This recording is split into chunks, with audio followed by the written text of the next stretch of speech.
তোকে বললাম দোস্ত স্যার অ্যাসাইনমেন্ট কি দিছে, তুই আমাকে কি বলছিলি? কি যেন বলছিলাম রে? আপু বেহায়ের মতো বলতেছে কি জন্য বলছিলাম রে?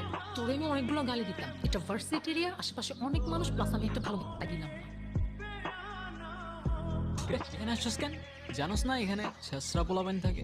চেষ্টা কেটে বললো ওই চেষ্টা কেটে বললো কি তুই এমনি এমনি করতেছিস কেন? কি তুই মারতে আসতেছিস আমারে? কেন তোর কি মারতে পারবো না নাকি? দোস্ত প্লিজ বাদ দে না, ঝামেলা করিস না। কেন বাদ দিব কেন? ওদের এরিয়া দেখে কি আমাদের পোলাবেন নাই নাকি? ভয় পাই নাকি আমরা? আমার গ্যাং কল দিতেছি দাঁড়া। হ্যাঁ কাউসার। হ্যাঁ দোস্ত কি হয়েছে? কোনো গ্যাঞ্জাম লাগছে? হ্যাঁ বন্ধু, লাগছে একটু গ্যাঞ্জাম, বুঝছো না? পিচ্ছি পোলাবেন গো সাথে লোকেশন দিতেছি, তুমি 5 মিনিটের মধ্যে দৌড়ায় চলে আসো। আসুক আসুক, প্যানিস না, ওর আইডিয়াও নাই ও সুন্দরবনে বাঘের সামনে দাঁড়ায় আছে। তোর হয়তো জানা নাই, সুন্দরবনে শুধু বাঘ না সিংহও থাকে। ব্যাকআপ আছে, এমনি এমনি চলি না ব্রো। দেখ মেয়েদের একটু ওইরকম রকম লাগে না? ওরম ওরম লাগে মানে কি? অনেক হয়েছে কমেডি, অ্যাকশন চালু হয়ে যাবে ভাই। কেন মারবি তুই? হ্যাঁ দেখবি তুই। ও দেখা দেখবি তুই। খুব লাগছে না? আচ্ছা শোন না, আমার না একটা জিনিস ভালো লাগছে, এই যে ওরা আমাকে নিয়ে বাজে কথা বললো, আর তুই। চুপ থাক ডিমের বাচ্চা ডিম, তোর জন্য আমার মায়ের খাওয়া লাগছে।